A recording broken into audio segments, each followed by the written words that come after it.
Vamos iniciar agora o webinário Ouvidoria, atendimento especializado na pandemia. Ministrando essa palestra, teremos a doutora Cristina Ayumbi Rich.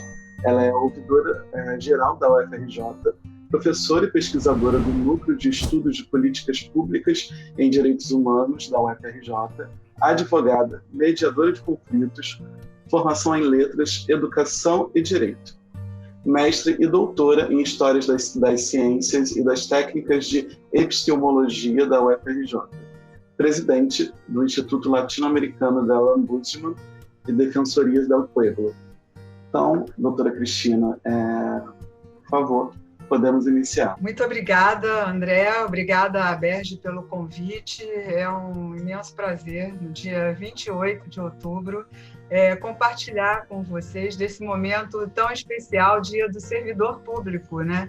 Então, nesse momento em que eu agradeço a presença também de todos aqui para o início desse nosso diálogo, dessa nossa conversa, eu quero prestar também uma homenagem a todos os servidores e a todas as servidoras públicos que acreditam na força do seu trabalho cotidiano para melhorar e transformar a vida das pessoas, que trabalham para o bem, que trabalham para construir um mundo mais digno, mais justo, com equidade social.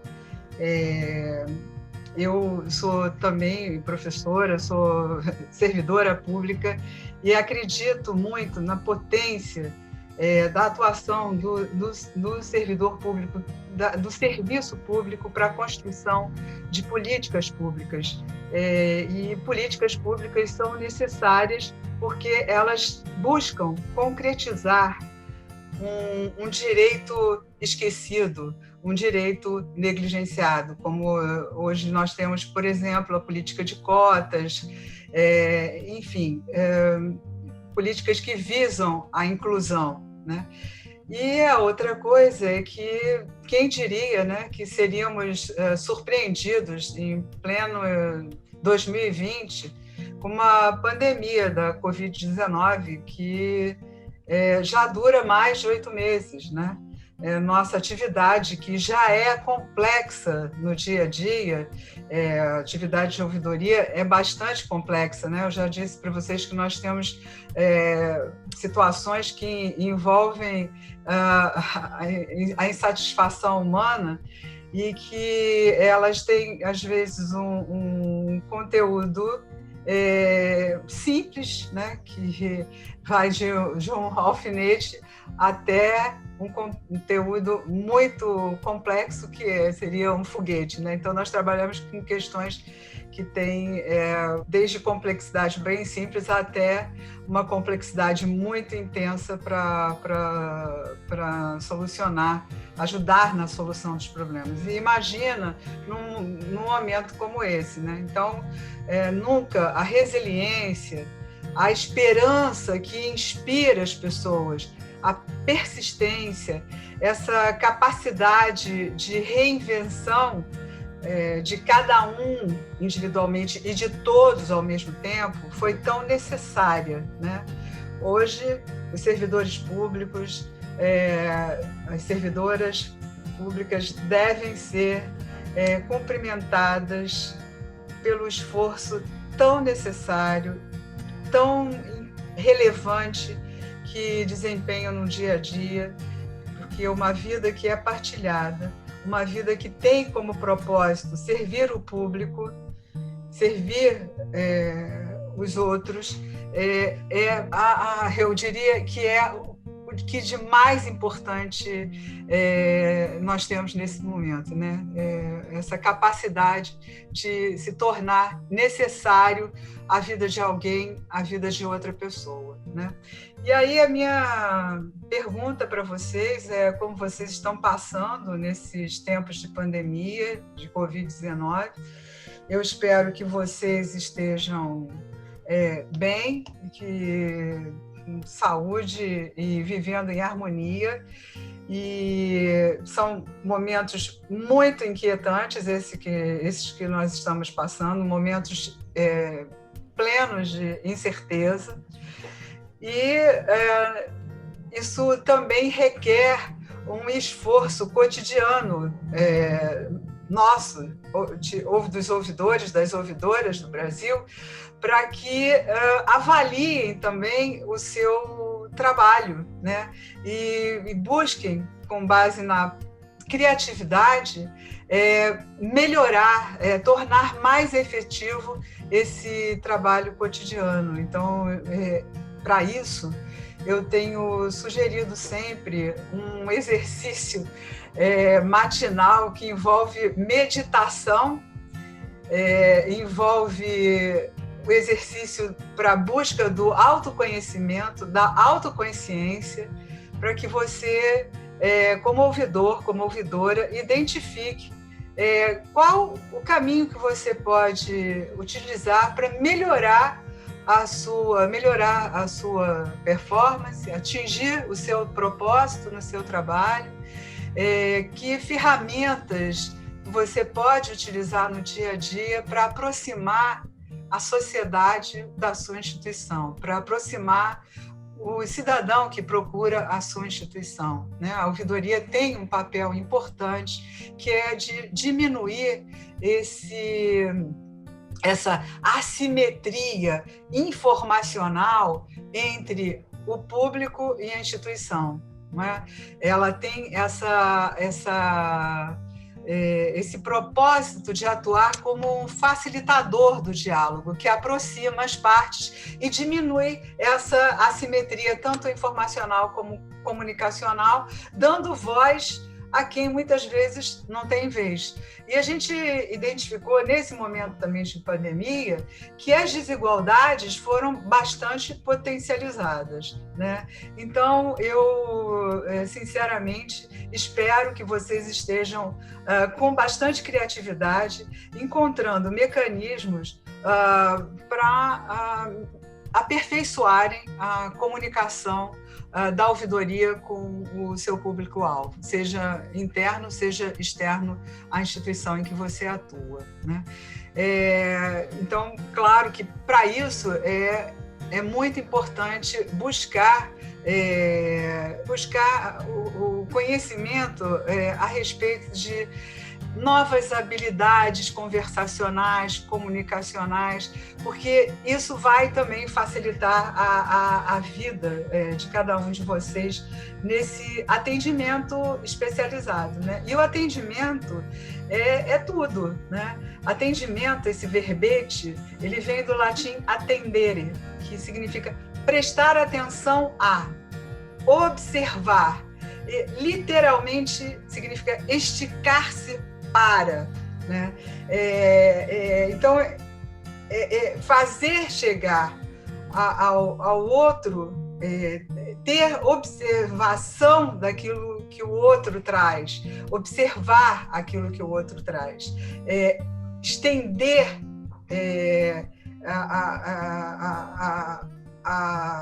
esse caminho para buscar uma comunicação que seja efetiva, né? Então, o atendimento no serviço público é muito, muito importante, porque é a primeira porta de entrada, e a ouvidoria precisa cada vez mais se especializar no atendimento e criar condições também para que essa seja uma política interna adotada pela instituição em que trabalha, cada vez mais melhorar o atendimento, prestar atenção, escutar aquilo que o indivíduo, o cidadão, o usuário do serviço vem trazer a você. Então, é claro que buscar novas ferramentas para melhorar a comunicação com o público é de fundamental importância. Por quê?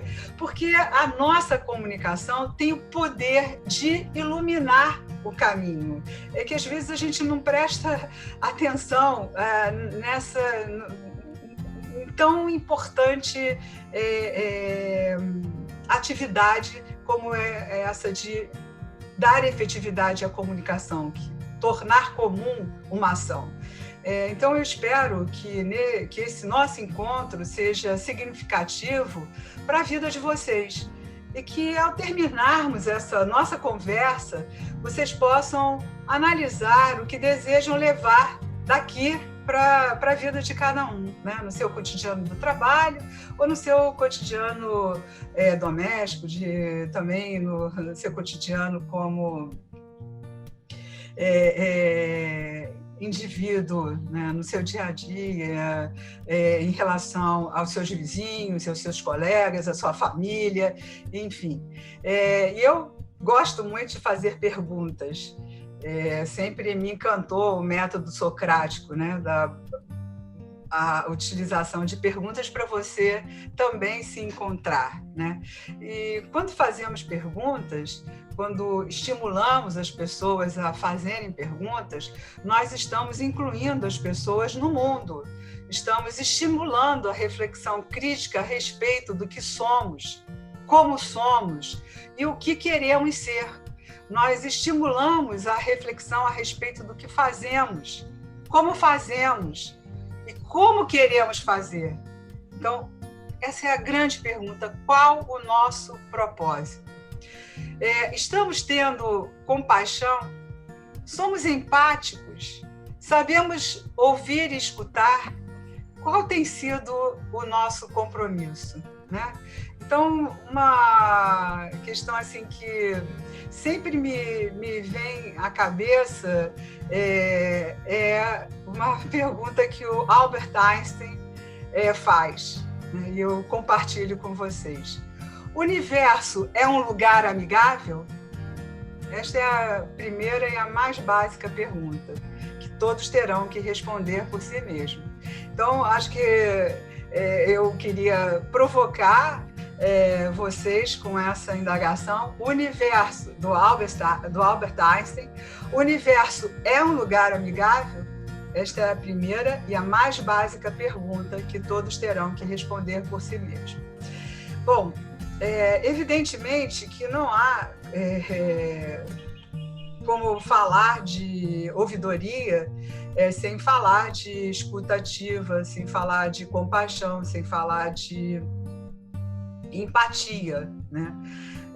Por quê? Porque é com a compaixão e empatia que vamos criar um ambiente de confiança, né? E tenho certeza que empatia não é simpatia, né? A empatia, ela requer um exercício cotidiano, ela requer uma reflexão sobre o autoconhecimento, sobre sobrevivência, sobre respeito, sobre responsabilidade, sobre compaixão, sobre temperança, entre outras competências. Então, a empatia não é a simpatia, porque é muito fácil ser simpático. Nós somos simpáticos com aquelas pessoas que estão em sintonia conosco, né? São iguais, né? Ou estão na mesma sintonia. A empatia, ela requer um exercício cotidiano de compaixão para que você abra espaço para a escuta, para que as pessoas que são diferentes tenham a oportunidade de expressar o seu pensamento, a sua visão, e você dá essa possibilidade de escuta, compreendendo a partir da perspectiva do outro, né? E isso não é um exercício fácil, não é fácil. E é claro que, nesse momento, né, a ouvidoria, mais do que nunca, precisa fazer um mapeamento das situações, né, porque, identificando os gargalos comunicacionais e propondo mudanças institucionais, né? Então, assim, eu sempre fui uma pessoa muito questionadora, eu nunca fiquei inerte em relação a uma situação de injustiça, eu sempre me indignei com a injustiça, com o sofrimento alheio, com essa questão da desigualdade, com qualquer tipo de violência, e por isso a minha escolha foi pelo magistério, para para atuar na universidade, né? Por quê? Porque a universidade, além do seu papel de produzir o conhecimento acadêmico, científico, ela promove as humanidades, a cultura, e ela tem um compromisso de formar pessoas, de formar gente para cuidar de gente. Então, ela tem uma missão, uma função social importantíssima, que é a produção do conhecimento científico libertador. E a minha energia foi vocacionada para a ouvidoria, que eu considero também como uma inovação social, porque ela tem condições de manter sustentável a possibilidade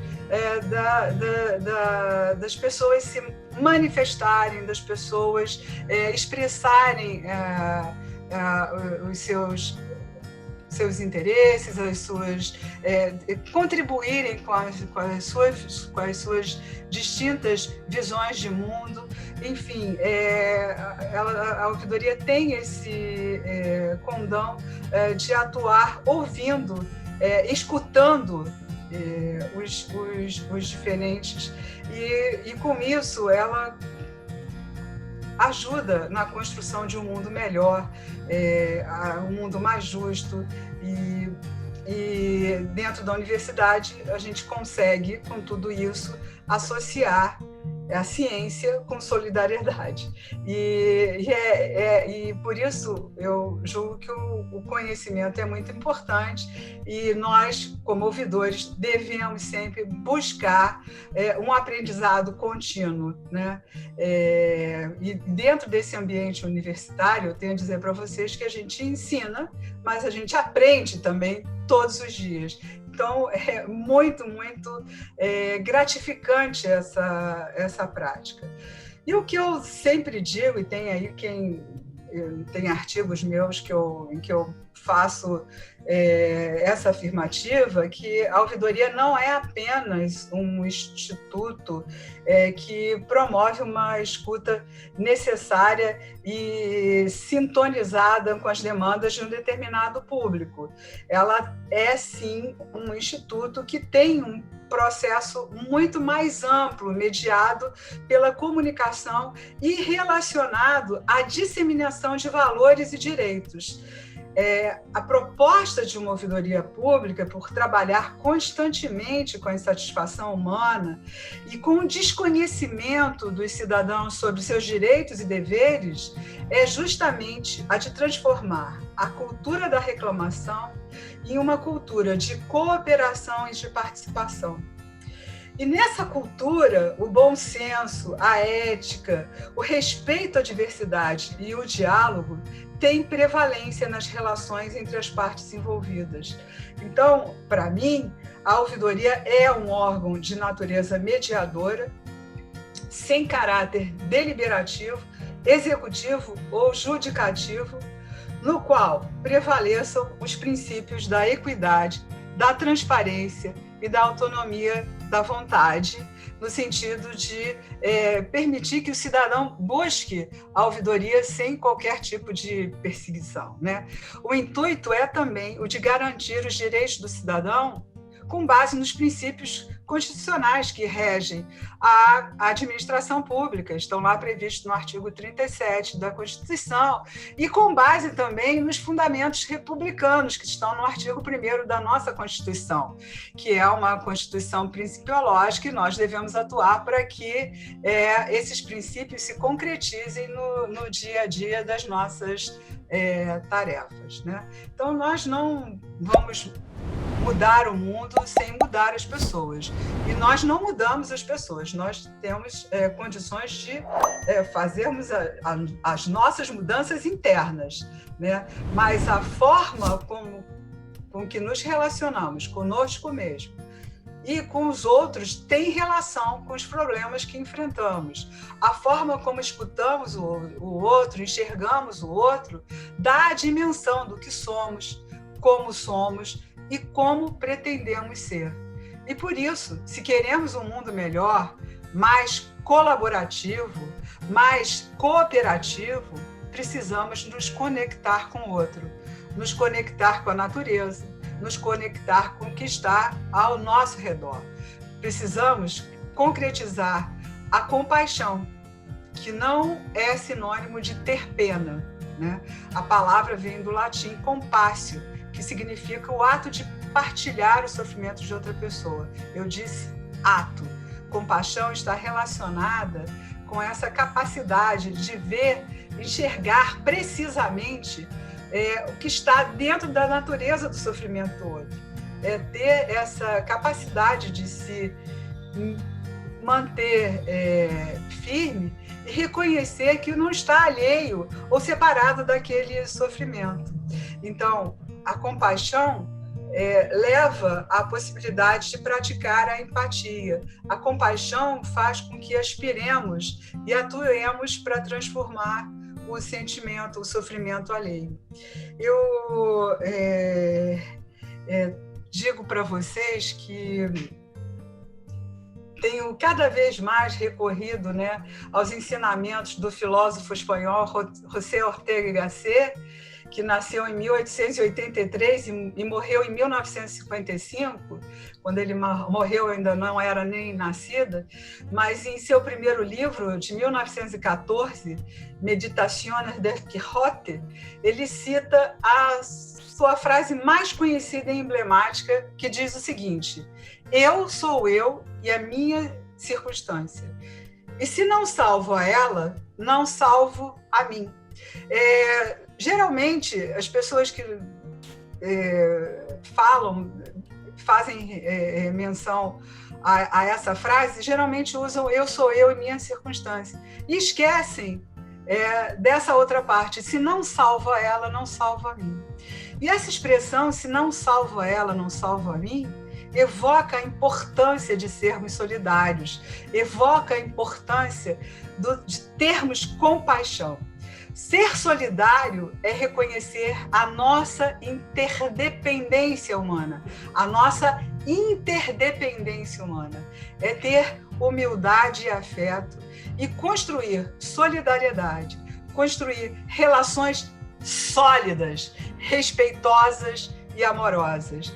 Essa frase de Ortega y Gasset marca seu pensamento a respeito do indivíduo, a respeito do indivíduo humano, concebido como um todo eu-circunstância, entendendo que o eu e a circunstância estariam imbricados, indissoluvelmente conectados entre si, de modo que o eu seria tocado e muitas vezes preenchido por sua circunstância, provocando modificações em si, do mesmo modo que a circunstância seria tocada, influenciada e modificada pelo eu.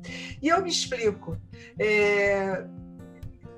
Eu e minha circunstância significa também a circunstância. Como é que a gente pode ler a circunstância? A natureza que nos cerca, a nossa relação no ambiente de trabalho com os nossos pares, a nossa relação com os nossos manifestantes, né, que procuram, com o nosso público-alvo, que procura ouvidoria no dia a dia. Então, se não salvo a minha circunstância, não salvo a mim, teria um sentido de, se não compreendo a minha circunstância, não poderei compreender a mim mesmo.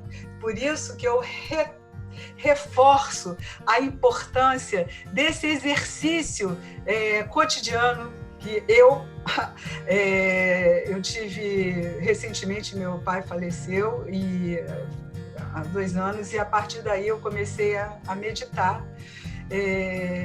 Isso foi muito importante, e essa meditação também me ajudou muito no desempenho do meu trabalho.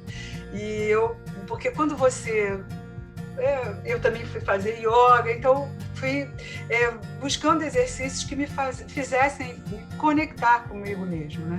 E isso tudo foi muito importante para o desenvolvimento maior de um autoconhecimento, de uma autoconsciência.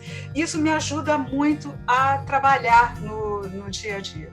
Eu digo que a gente tem feito um trabalho remoto e eu tenho também pessoas que trabalham comigo que são pessoas de situação de risco, mas a gente nunca trabalhou tanto, né? Nós colocamos sistema, Siga-me, para os ramais da ouvidoria serem atendidos por nós. A minha equipe é muito reduzida, mas a gente tem feito um trabalho bastante efetivo e proativo e também preventivo. Então, a gente tem contribuído muito. Também nos grupos de trabalhos internos da universidade com os aportes, né, que são as nossas observações a respeito de qual o melhor caminho a seguir, né? Enfim, então, quando eu também falo da necessidade de conhecer as nossas circunstâncias e também do autoconhecimento, porque eu quero também trazer aqui um aporte sobre a importância da empatia, como eu já falei com vocês, mas é porque a gente precisa refletir sobre a nossa humildade e como as coisas nos afetam, né? Assim, e a gente precisa aplicar no nosso cotidiano esse conceito de empatia. E hoje, a empatia vai para muito além de uma habilidade comunicacional, porque ela tem se transformado também num conceito fundamental para soluções indicadas e às vezes até polêmicas nesse momento que a gente vem passando, né, de reclusão social, né? E, quer dizer, o uso de máscara, por exemplo, o uso de máscara não beneficia só a quem usa, beneficia a quem está próximo, beneficia a sociedade como um todo. Então, esse processo empático vai além do pensamento em relação ao outro, porque ele envolve as nossas ações. Então, nós não basta apenas pensar como o outro numa determinada situação, mas temos que agir em prol do outro, porque em situações também de pandemia, quando eu estou agindo na defesa do outro, por exemplo, usando a máscara, eu estou também agindo em defesa do bem comum, entenderam? Então, essa é uma situação que a gente precisa realmente refletir. E outra coisa, não há receita de bolo em ouvidoria, né?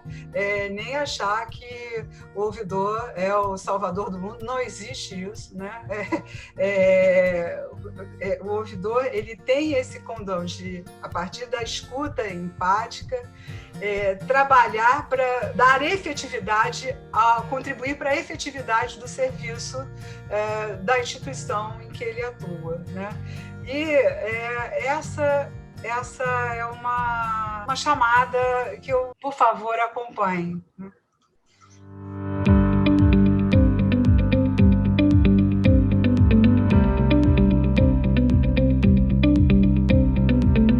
A grande transformação da escuta começa primeiro por você. A gente não foi educado a se escutar.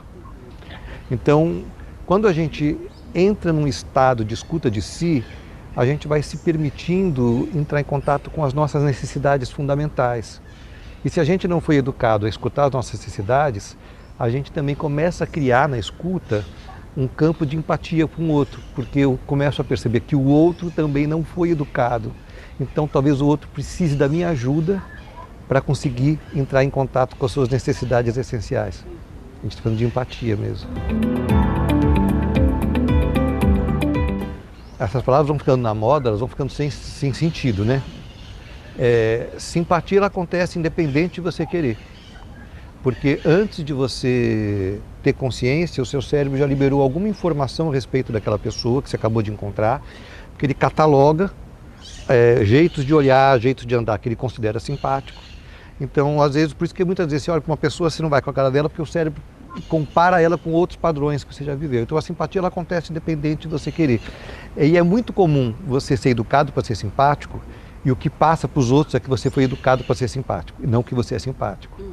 A simpatia, ela acontece por identificação. Quando a gente vai para a escola a primeira vez, por exemplo, que a gente quer sentar perto daquele cara que usa o mesmo tênis que a gente, ou que o cara que está com a camisa do Kiss, eu falei do Kiss porque eu gostava, então Você tenta encontrar símbolos de identificação. Se a gente quiser criar uma sociedade empática, a gente tem que ir muito além da identificação.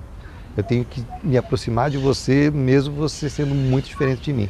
Isso é a empatia, ela exige um caminho em direção ao outro.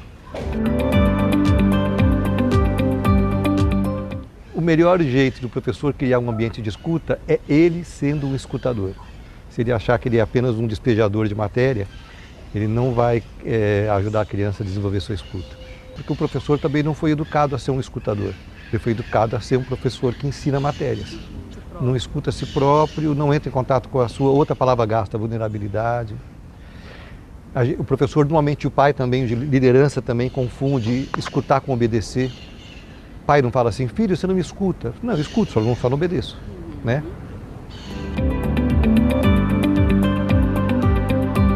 Muito comum o pai falar assim, não, meu filho não fala comigo. Mas você fala com seu filho? Ai, filho, hoje o pai não sei, estou com medo de perder o emprego, estou chateado porque briguei com a sua mãe. Se você não abre, como é que você quer que o outro abra? Aí você vai ficar só um despejador de formalidades. Você comeu, você não comeu, você estudou, você não estudou. Mas as coisas essenciais, elas ficam subterradas por esse fazer assertivo, né? Olha, eu tenho a sensação que ela é urgente sempre. Talvez pelo evento de redes sociais, a gente sinta mais necessidade de falar disso hoje, nesse sentido é muito bom, porque a rede social, embora ela seja social, ela não nos abandona a nossas solidões, assim. Eu não acredito que na rede social exista um campo de escuta. Existe um campo de fala, porque eu acho que a escuta, ela tem como essencial você ter disponibilidade de abertura para o outro. E acho que na rede social não tem. Na rede social não gostei, eu te deleto. Eu não vou te deletar aqui. Então, a escuta, ela é desenvolvida e aprofundada no tete-a-tete.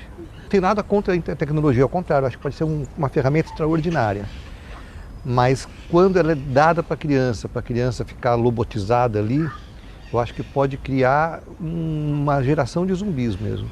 Então acho que quanto mais a gente ajudar a criança a voltar a brincar corpo, coração, mente, mais a gente está contribuindo para que ela volte a escutar o mundo ao seu redor. Eu acho que a rede social ela precisa aprender a criar espaço de troca de turno. Que eu falo, eu espero você dizer, dou voz para o teu tempo, a gente não dá voz para o tempo do outro, a gente fica aflito com a pausa do outro. Fala, né? Isso a rede social tem que aprender. Acho que ela é extraordinária para você encontrar as pessoas. Não sei se para criar um campo de escuta ela está preparada ainda. Mas suponho que se a gente aprender a respeitar o tempo dela, talvez a gente possa caminhar um pouco. A outra coisa da rede social que eu acho que é importante no campo da escuta é você não se refugiar no seu bando e nem deixar que o outro faça isso. Então acho que se você quer encontrar com o outro numa troca mais profunda em rede social, fala de 1 para 1. A gente começou falando que a escuta começa por você. Depende de algumas coisas, acho isso. Eu estou falando isso porque estou me investigando nesse sentido. O quanto que essa pessoa pensar muito diferente de mim pode me machucar e eu não estou preparado para isso. E aceitar, acho que eu não estou preparado. Porque se eu for despreparado, talvez eu não me conforme que ela possa pensar diferente e aí eu não vou estar escutando. E uma outra coisa que pode ajudar a escutar a pessoa que pensa diferente de você é você reconhecer que no fundo, talvez vocês queiram a mesma coisa. Só a estratégia de cada um é que difere. Então é tentar entender, para além da estratégia da pessoa, qual que é a necessidade profunda dela. Boa parte da escuta é você assumir o risco que o outro pode mudar você. E isso pode ser extraordinário. Mas abrir mão de algumas coisas é muito duro. Por isso que é tão difícil escutar às vezes, né? E acho que faz parte mesmo do escutar você abdicar das certezas. Certeza é exercício do seu ego, assim. O que eu queria sugerir é que vocês aplicassem na análise aí da contribuição do Cláudio Tebas, fizessem uma analogia ao nosso trabalho em ouvidoria, né? Da importância do ouvir. E o livro do Cláudio, que ele escreve com Christian Dunker, que é o Cláudio Tebas e Christian Dunker, que é O Palhaço e o Psicanalista. Essa é uma sugestão que eu quero deixar para vocês como contribuição para a leitura. Então, eu como sugestão, eu quero assim sugerir, como sugestão, eu indico algumas leituras como essa. Esse aqui, eu gosto muito dessa autora, Brené Brown, e ela tem vídeos também sobre empatia, e os livros dela são muito bons. Mais Forte do que Nunca é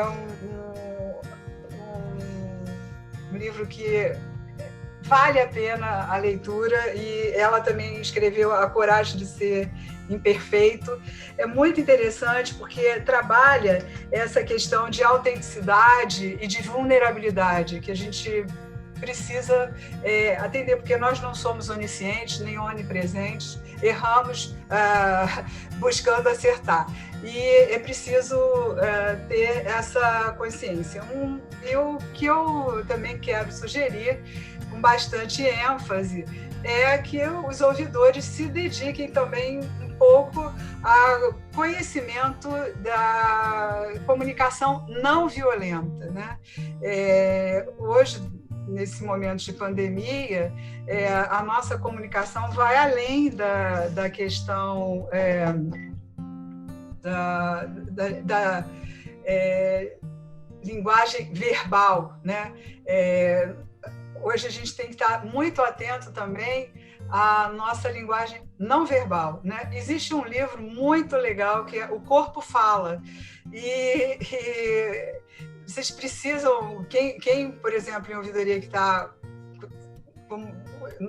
trabalhando como nós, muito também no telefone e troca de e-mail, eu tenho conseguido fazer mediação também de forma virtual, tem sido muito interessante, mas prestar atenção no tom de voz, no olhar, no gestual, isso é fundamental, porque o corpo fala. A questão da comunicação não violenta, eu quero sugerir para vocês a leitura, né, do livro do Marshall Rosenberg. O Marshall, ele se inspirou muito na teoria do Carl Rogers, né? E ele também se inspirou muito na prática do Mahatma Gandhi, do Mandela, e para trabalhar essa ferramenta da comunicação não violenta, né? Então, o Marshall tem algumas frases que eu acho que vocês deveriam conhecer. E ele, claro, ele trabalhou muito tempo com o Carl Rogers, e ele reconhece essa influência do Carl Rogers, que desenvolveu aquela teoria, abordagem centrada na pessoa, ACP, que eu também recomendo a leitura. Eu sou fã do Carl Rogers, desde a época que eu fiz faculdade de educação, né? Ele é da corrente da psicologia cognitiva, e eu sou fã de Carl Rogers, assim, de carteirinha. Então, eu queria lembrar, assim, o Marshall Rosenberg, quando diz que, quando nos concentramos em esclarecer o que está sendo observado, sentido, é necessário, ao invés de diagnosticar e julgar, descobrirmos a profundidade de nossa compaixão, né? Então, ele diz que você não pode julgar, porque você tem que fazer o trabalho desprovido de julgamento, né? Isso faz toda a diferença na vida das pessoas, e quando você realmente está disposto a observar o que a pessoa te traz como demanda, não é? Bom, deixa eu falar um pouquinho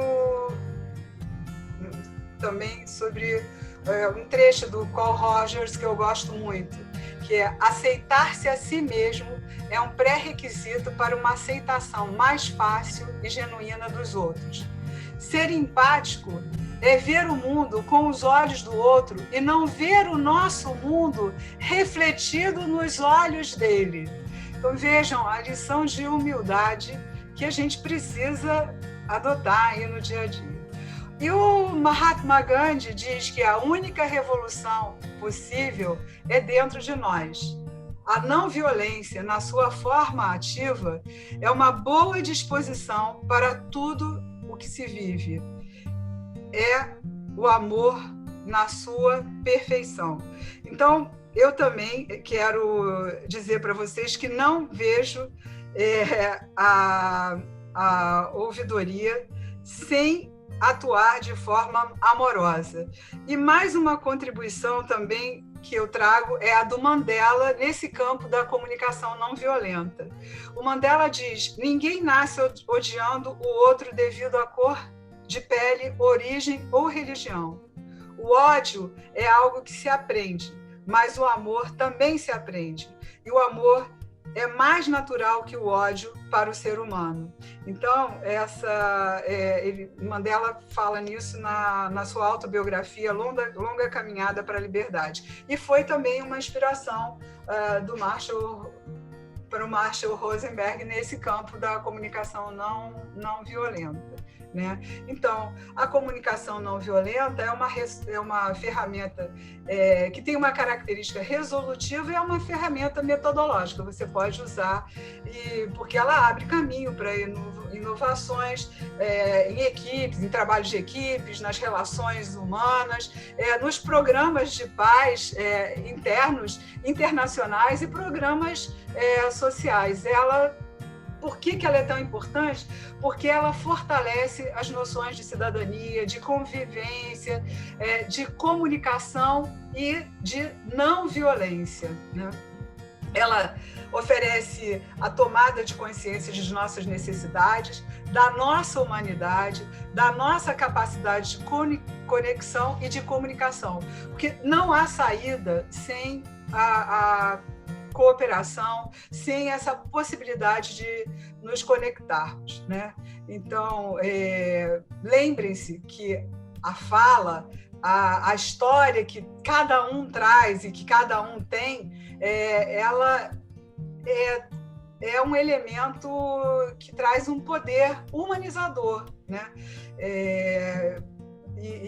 Quando você viabiliza o diálogo, você fortalece essa vontade premente de entendimento, né? Essa vontade de se relacionar e de superar os conflitos que habitam em todo ser humano. Como eu já disse, vocês já devem ter me ouvido, a ouvidoria trabalha com a insatisfação humana e o conflito é a matéria-prima, né, nossa no dia a dia.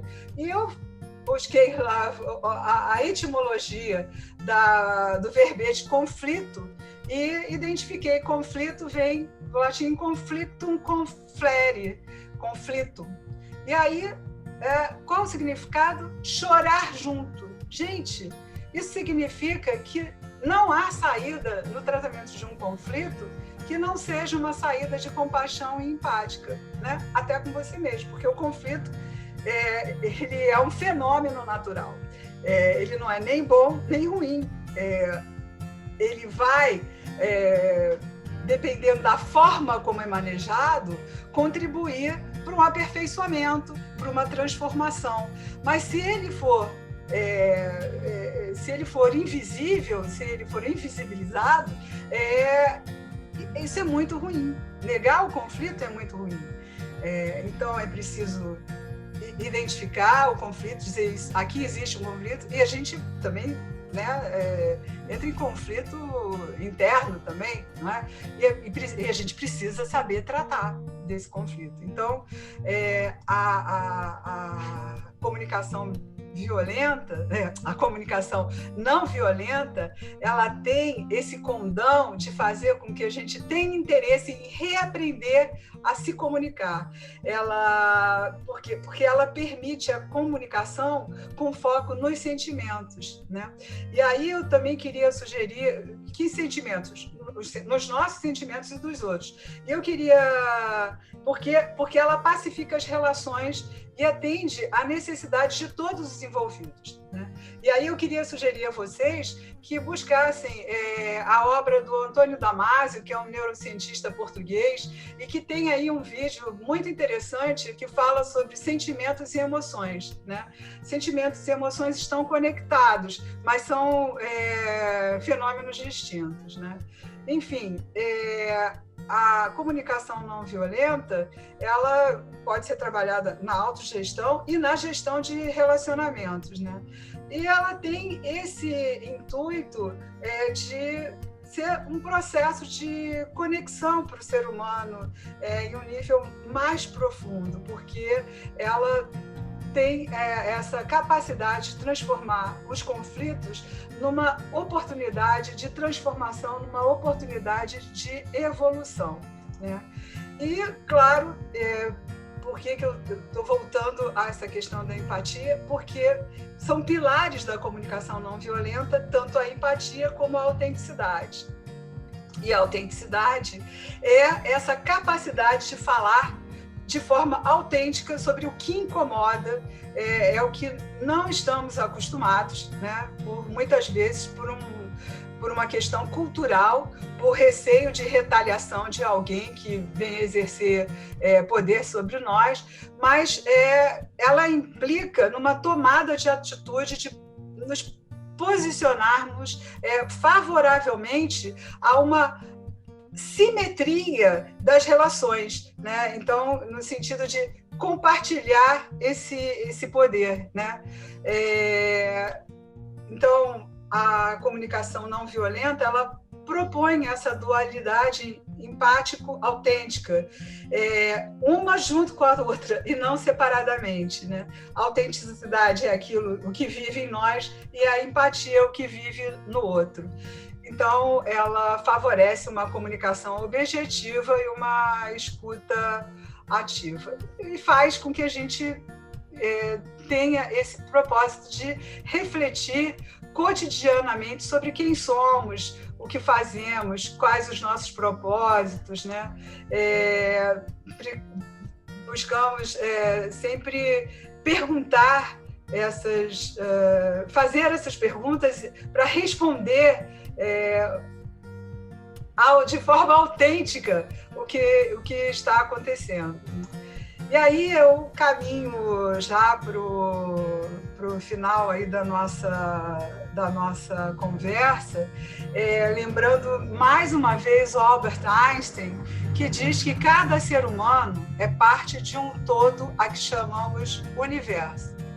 A pessoa vivencia o próprio eu, seus pensamentos e sentimentos como algo separado do resto, uma espécie de ilusão de ótica da consciência. Nossa tarefa deve ser nos libertar dessa prisão, alargando os nossos círculos de compaixão, de modo a abranger todas as criaturas vivas e a totalidade da natureza em sua beleza, né?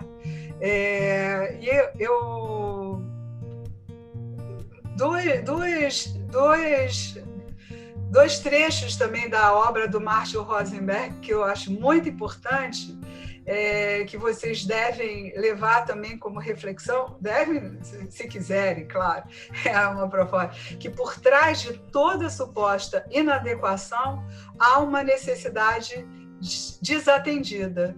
Então, nós, como ouvidores, devemos focar na necessidade e não na suposta inadequação, né?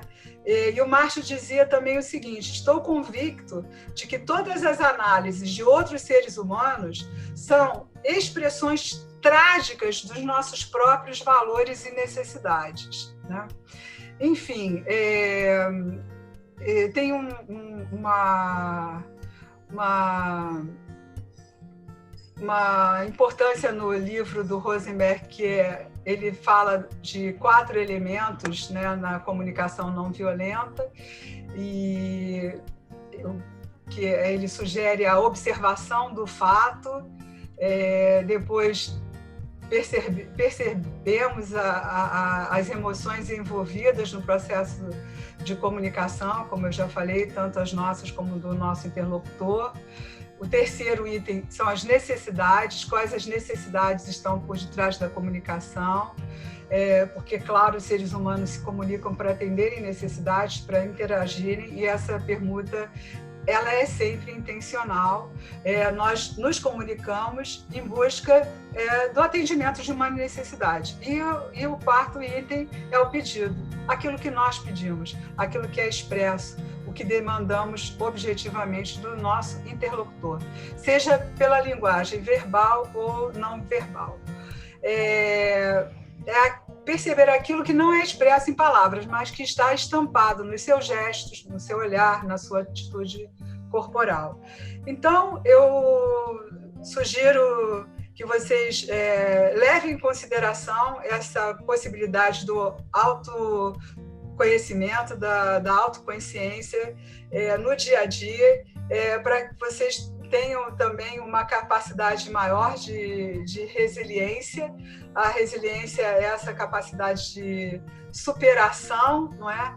E acho que esse é um exercício aí cotidiano que a gente deve buscar, né? E aí eu disse para vocês que eu faço isso por meio de meditação e até da yoga, né?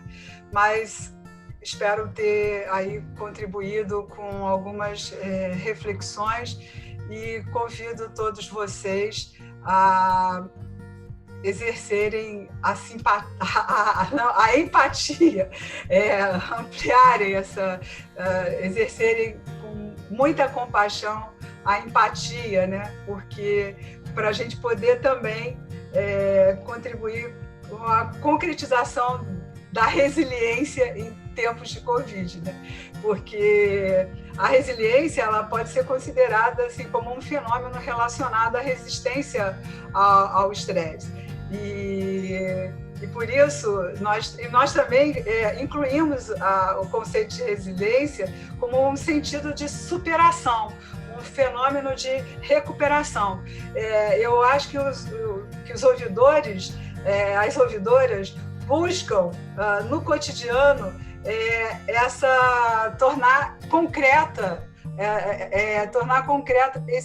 dar concretude a esse exercício de recuperação, de renascimento. Cada manifestação que chega é uma oportunidade única, singular, de fazer, de dar uma resposta melhor, de contribuir para um mundo melhor. Então, assim, compreender a participação dos indivíduos, da sociedade, quando chegam com as suas manifestações, compreender como um grande presente, uma consultoria a custo zero, que faz toda a diferença na vida das pessoas, né? E lembrando que o Carl Rogers, quando fala sobre empatia, é como querer compreender, querer realmente sentir o que algo significa para o outro. Então, ser empático também é uma maneira de ser complexo, exigente, intenso, ainda que sutil e suave, né? Então, é isso. Eu acho que em suma, é o que eu tenho a propor para vocês, essa capacidade aí de trabalhar melhor uma escuta ativa, uma escuta profunda, uma escuta empática no dia a dia da mediação, da ouvidoria. Tá bom? Obrigado, doutora Cristina. A gente tem alguma pergunta? O chat quer fazer, ou então alguém quer abrir o áudio para fazer alguma pergunta? Sim. Margarete. Tem a Inês Pérez, fantástica palestra, doutora Cristina. Margarete, bom dia a todos. Cristina, é sempre um grande prazer te ouvir e aprender sempre. Obrigada pela sua generosidade. Eu é que agradeço, Margarete, Inês, e a todos que estão aqui presentes, a generosidade de vocês de compartilharem comigo esses momentos. Eu acho que não há saída sem esse sentimento de solidariedade. E, sabe, não sei se vocês têm pergunta, mas eu me lembrei agora, recentemente, o Papa Francisco lançou a encíclica papal Fratelli Tutti, todos irmãos, sobre fraternidade e amizade social. E eu participei com uma querida professora recentemente, a Heloísa Leite, que foi professora do COPEAD, da UFRJ, eu participei de um evento com ela na universidade e ela, nós não combinamos, mas nós duas pensamos na encíclica, né? E aí um trecho até que ela trouxe, e por quê? Por conta dessa... Nós precisamos da fraternidade, porque não há saída para a espécie humana sem amorosidade e sem compaixão. E aí o trecho que eu queria trazer para vocês da encíclica, em que o Papa diz: anseio que nesta época em que vivemos, reconhecendo a dignidade de cada pessoa humana, que possamos fazer renascer entre todos um desejo mundial de fraternidade. Precisamos de uma comunidade que nos apoie, que nos ajude e na qual ajudemos uns aos outros a olhar para frente. Que importante é sonhar juntos. Esse é o Papa Francisco, a grande liderança, acho que mundial. E a gente precisa continuar sonhando. A gente não pode abrir mão da utopia, porque senão vai ficar muito difícil. Eu tive experiências durante esse período de pandemia que eu não desejo para ninguém, em ouvidoria, né? Por exemplo, receber uma ligação de um pai que queria dar notícia do falecimento de um filho, e ele começar a chorar e dizer por que tinha sido o filho e não ele. Eu fiquei durante dias muito impactada. E qual foi a nossa resposta? Trabalhar para que dentro da universidade nós conseguimos construir uma rede de afeto para as pessoas. E é isso, a ouvidoria precisa ter esse entendimento de que ela pode praticar a fraternidade, a solidariedade no dia a dia. Ela pode e deve. E é isso. Muito obrigada aí pelas contribuições aqui.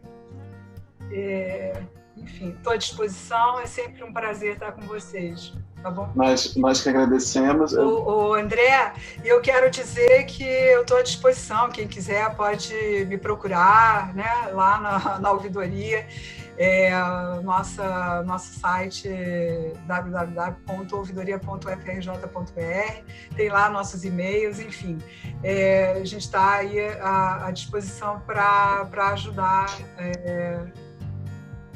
e contribuir e aprender também com todos, porque a vida é um grande aprendizado, não é isso? Ok. Doutora Cristina, eu quero agradecer em nome da ABERJ mais uma vez a sua participação, a sua valiosa participação aqui conosco nos eventos, e a gente já tem o histórico de receber a senhora sempre em palestras de muito conteúdo e muito proveitosas. Então, agradeço também a todos que participaram. Então, tenham um bom dia. Bom dia para todos e todas. Obrigada. Beijo. Tchau.